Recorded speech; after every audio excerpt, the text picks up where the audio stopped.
नमस्कार। मोर विवाहर से स्मरणीय दिन में अनेक हस अनेक आशीर्वाद और अनेक उपहार आमे पाइथिलु।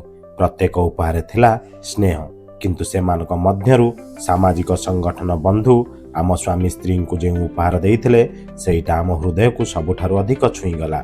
से उपहार थिला एक छोट गछ जार मूल्य रे थिला आशा एवं पत्र पल्लवरे लुचि थिला आगामी दिनर स्वप्न। आमे सही गछटी को आम बाड़ी पाखरे रोपण कलु, जेपरि आमे नुआ जीवन को रोपण करिथिलु स्नेह, विश्वास और दायित्वर सहित। आज गछटी छोट, किंतु दिने ना दिने यह बड़ हेब, छाया देव, प्राणवायु देव एवं आम जीवनर नीरव साक्षी हेब।